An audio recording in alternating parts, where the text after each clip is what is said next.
Globalcast MD, along with Cincinnati Children's Hospital, sharing knowledge to improve child health around the globe. Hello, pediatric surgery family. I'm Lizzie Lee from Cincinnati Children's Hospital Medical Center. In this video series, we'll be recapping the sessions and sharing the key highlights from our 12th annual update course in pediatric surgery, which was held in August 2024. This year, we introduced a new approach to classify practice-changing ideas at our update course. Presentations now fall into three categories: green circles for established practices, blue squares for promising newer practices, and black diamonds for early adopter practices only.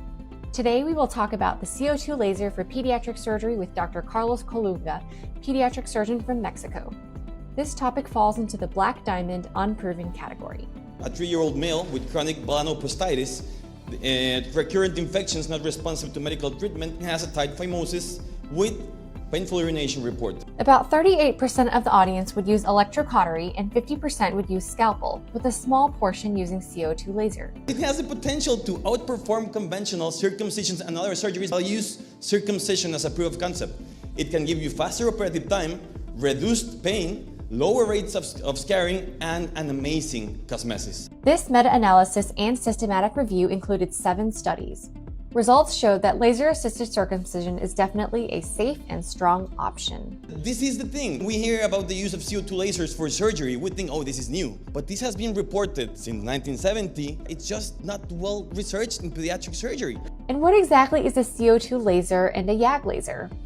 CO2 is carbon dioxide, and YAG stands for yttrium aluminum garnet and uses this crystal to produce a high-energy beam of light. The way it works is the laser emits infrared light.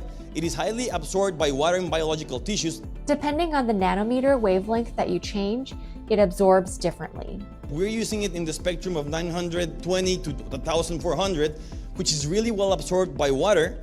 It's very effective for precise cutting and ablation and reduces blood loss. We have great reduced pain and edema and shorter operative time. The disadvantage is that it has a big learning curve. You need ocular protection and you need specialized training. It is quite expensive. Initially, it has a high cost barrier, but the evidence shows that this high cost is justified because CO2 lasers diminish operating time and lower complications. Which type of tissue is most suitable for laser surgery, especially at this wavelength? 65% of the audience answered mucosa. Yes, mucosa tissue is, of course, filled with mucus, which is 95% water.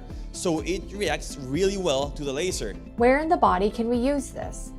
Mucosa is present in a wide range of body surface areas. Let's explore some common use cases for CO2 laser. We used it for circumcision, 56 patients. We used the sleep technique with the dorsal slit. We used cyanoacrylate adhesive, and we've only had a 3% complication rate. They only had 2 partial wound dehiscences that were managed conservatively.